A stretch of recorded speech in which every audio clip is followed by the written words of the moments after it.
దేవుని పరిశుద్ధ నామానికి సమస్త ఘనత మహిమ.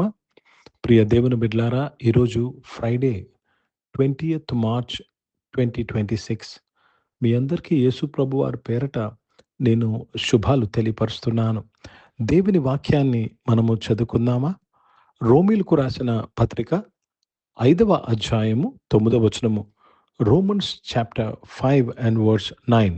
కాబట్టి ఆయన రక్తము వలన ఇప్పుడు నీతిమంతులుగా తీర్చబడి మరి నిశ్చయముగా ఆయన ద్వారా ఉగ్రత నుండి రక్షింపబడుదుము. దేవునికి స్తోత్రం కలుగును గాక. ప్రియ దేవుని బిడ్లారా, జస్టిఫికేషన్, దేవుడు మనలను నీతిమంతులుగా తీర్చుచున్నాడు. దేవునికి స్తోత్రం. Let me read this in English. Much more than being now justified by his blood. Justified by his blood, we shall be saved from the wrath through him. Justified by his blood. ఆయన రక్తము వలన, యేసు ప్రభు వారి రక్తము వలన నీతిమంతులుగా తీర్చబడి. చాలా ముఖ్యమైన మాట అండి ఇది. ఒక్కరు నీతిమంతులు లేరు. అర్థమవుతుందండి? రోమిలకు రాసిన పత్రిక 3వ అధ్యాయం 10వ వచనం. There is no one righteous. There is no one righteous. అయితే కేవలము యేసు ప్రభు రక్తము వలనే నీతిమంతులు కాని మనము నీతిమంతులుగా చేయబడుతున్నాము. అర్థమవుతుందండి? Only through the blood of Jesus we that are unrighteous have become righteous, are made righteous. అర్థమవుతుందండి?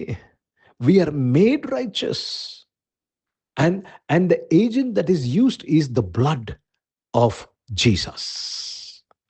కాబట్టి ప్రియ దేవుని బిడ్డలారా, ఎందుకు యేసు రక్తము గురించిన సాక్ష్యాన్ని నువ్వు పలకాలి?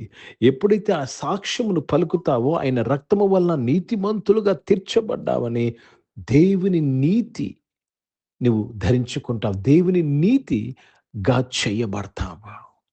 ప్రియ దేవుని బిడ్డలారా, దేవునికి స్తోత్రము. ఆయన నీతిమంతులుగా మనం చేశాడంటే దాని అర్థం ఏంటి తెలుసండి? మనము ఎప్పుడూ తప్పు చేయలేని వారుగా ఆయన చేశాడు మనల్ని. ఆయన మనల్ని నీతిమంతులుగా చేయడం యొక్క అర్థం ఏంటంటే, just as if we never sinned. మనము ఎన్నడూ పాపము చేయలేనట్టుగా నీతిమంతులుగా చేశాడు. అర్థమవుతుందండి? దేవునికి స్తోత్రములు. మన యొక్క అపరాధమును మన నుంచి తీసివేశాడు. దేవునికి కృతజ్ఞతాస్తుతులు చెల్లిస్తున్నాను. లోక పాపమును మోసుకొని పోయిన దేవుని he took away our sins. We are like just as if we never sinned. పాపము చేసిన మరకలు కూడా, పాపము చేసిన ఆ యొక్క ఏది కూడా, దాగులు కూడా మన మీద లేకుండా నీతిమంతులుగా చేశాడు. ఆయన నీతిని మనకిచ్చాడు. ఆయన నీతి, ఆయన పాపం లేనివాడు. Not one mistake is in Jesus. Not one black mole is on Jesus.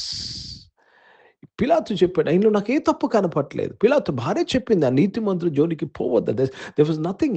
ఈ ఒక్క తప్పు కూడా యేసు, ఆయన నీతిని నీకు నాకు ఇవ్వబడ్డది త్రూ హిస్ బ్లడ్. కాబట్టి విశ్వాసము ద్వారా మనము నీతిమంతులుగా తీర్చబడుతున్నాము. हिंदी में पढ़ेंगे। रोमियो का पत्र उसमें 5 अध्याय और 9 वचन पढ़ रहे हैं। सो जबकि हम अब उसके लहू के कारण धर्मी ठहरे, तो उसके द्वारा क्रोध से क्यों न बचेंगे? प्रभु को धन्यवाद। उनके लहू के द्वारा हम धर्मी ठहरे हैं। उनके लहू के द्वारा ही नहीं, आपके कामों, आपके प्रार्थनाएं, आपके भक्ति कार्य के द्वारा नहीं, నీ యొక్క భక్తి కార్యాల ద్వారా, నీ నీతి కార్యాల ద్వారా నువ్వు నీతిమంతుడిగా చేయబడలేదండి, ఆయన రక్తం యందు విశ్వాసము వలన. కాబట్టి ఎవరు ఉగ్రత నుంచి తప్పించబడతారంటే, రక్తము వలన నీతిమంతులుగా చేయబడి ఉన్నామని విశ్వసించుచున్నవారు. Oh by faith only this thing happens. కాబట్టి ప్రియ దేవుని బిడ్డలారా, ఎప్పుడైతే మనము దేవుని నీతి అయ్యున్నామని నీవు ఆ యొక్క ఆలోచన, ఆ యొక్క స్పృహ, ఆ యొక్క రెవల్యూషన్లో, ప్రత్యక్షతలో నువ్వు ఉంటావో, దేవునికి స్తోత్రము కలుగునగాక. ఏ తెగులు నీ గుడారము సమీపించదు. నీకు విరోధంగా రూపించబడిన ఏ ఆయుధము వరదలదు. Because you are as if God, దేవుని నీతి నువ్వు కలిగి ఉన్నావు, దైవము కలిగి ఉన్నావు నీవు. కాబట్టి ప్రియ దేవుని బిడ్డలారా, ప్రతి ఒక్కరము దేవుని నీతి అయి ఉన్నామని ఆ యొక్క ప్రత్యక్షతలో ఉన్నప్పుడు మన క్రియలను కాదు, విశ్వాసాన్ని వెల్లడిపరుస్తాము. దేవుని నీతి అయి ఉన్నామని ఎప్పుడైతే ఆ కాన్షియస్నెస్ మనకు ఉండదో, మన క్రియల ద్వారా, భక్తి క్రియల ద్వారా దేవుణ్ణి ఇంప్రెస్ చేయటకు మనం చూస్తాము. కాబట్టి ప్రియ దేవుని బిడ్డలారా, యేసు ప్రభు రక్తము వలన ఉచితముగా నీతిమంతులుగా తీర్చబడ్డాం. ప్రార్థన చేసుకుందాం. ప్రియ పరిశుద్ధ తండ్రి, జీవం గల దేవా, మీ వాక్యం ద్వారా మా అందరితో మాట్లాడి మమ్మల్ని మీరు ఆశీర్వదించి దీవించినందుకు స్తోత్రములు చెల్లిస్తున్నాను. అవును ప్రభా, మీరు మాకు చాలిన దేవుడై ఉన్న స్తోత్రం, కృప కలిగి ఉన్న దేవుడై ఉన్నందుకు స్తోత్రం చెల్లిస్తున్నాను. దేవ, మమ్మల్ని నీతిమంతులుగా చేసి ప్రభా నాయన, నీ సన్నిధిలో నిలబెట్టుకు, నీ సన్నిధిని సమీపించుటకు నీ కృపను మాకు అనుగ్రహించావు, మీకు స్తోత్రం చెల్లిస్తున్నాను. ఇక సమయంలో పరిశుద్ధ తండ్రి, అనారోగ్యమైన వారందరూ కూడా ప్రార్థన మీరు ముట్టి స్వస్థపరచడానికి స్తోత్రం నాయన. జాబ్స్ కొరకు ఎదురు చూసిన వారు నాయన, మంచి జాబ్స్ కొరకు ఎదురు చూసిన వారిని దీవించండి అయ్యా. జాబ్స్ చేస్తున్న వారిని దీవించండి, బిజినెస్ చేస్తున్న వారిని దీవించడానికి స్తోత్రం నాయన. దేవ, చదువుకుంటున్న వారు దేవ, హయ్యర్ క్లాసెస్కి వెళ్ళిన వారు, ఎగ్జామ్స్ ఇంకా రాస్తున్న వారు అందరి కొరకు ప్రార్థన చేస్తున్నాను. మీరు దీవించి ఆశ్రితునికి స్తోత్రం. మీరు పుట్టినరోజులు, పెళ్లి రోజులు జరిపించుకున్న వారు దీవించి మీ దయాకీటం ధరింపచేసి, మీ దయలో మనుషుల దయలో మీరు వర్ధింపు చేసి కాపాడమని ప్రార్థన విజ్ఞాపన చేయొచ్చు. మీ నామాన్ని మహిమపరుస్తున్నాను. భారతదేశం కొరకు, దేశ రక్షణ కొరకు ప్రార్థన చేస్తున్నాను. దేవ, పరిచయం చేస్తున్న ప్రతి ఒక్కరి వారి పరిచయం అంతట్లో మీ తోడుకే స్తోత్రం చెల్లిస్తున్నాను. పరిశుద్ధ తండ్రి, ఇజ్రాయెల్ దేశం కొరకు, రేషమిక శాంతి సమాధానం కొరకు ప్రార్థన చేస్తూ మరి ఒకసారి ప్రభా మీ రాకడ కొరకు ప్రార్థన చేస్తుండగా దేవా, మమ్మల్ని అందరినీ కూడా మీరు సిద్ధపరుస్తున్నందుకు స్తోత్రం చెల్లిస్తూ మీ నామాన్ని మహిమపరుస్తూ యేసుక్రీస్తు పరిశుద్ధ నామం నా ప్రార్థనకి వేడుకొచ్చున్నాను తండ్రి. ఆమేన్. పరలోకమందున్న మా తండ్రి, మీ నామం పరిశుద్ధపరచబడును గాక, మీ రాజ్యము వచ్చును గాక, మీ చిత్తం పరలోకమందు నెరవేర్చబడుతున్నట్లు భూమి మీద నెరవేర్చు. మాకు కావాల్సిన ఆహారమును మాకు దయచేయం. మా ఇంట్లో ప్రార్థన చేసిన వారిని మేము క్షమించిన ప్రకారం అపరాధాలు క్షమించము, మమ్మల్ని శోధన తెగ కీని తప్పించము.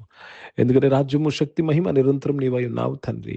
ఆమేన్. ఇప్పుడు మన పరమ తండ్రి దేవుని ప్రేమ, ప్రభువైన యేసుక్రీస్తు వారి కృప, పరిశుద్ధాత్మిక అన్యోన్య సహవాసం, యొక్క ఆరాధనలో పాల్గొన్న ప్రతి ఒక్కరితో, ప్రార్థన చేయబడిన అంశములతో, సంఘముతో ఇప్పుడు ఎల్లప్పుడూ సదా తోడైండును గాక. ఆమేన్. దేవునికి స్తోత్రం. అందరికీ వందనాలు. God bless you and praise the lord.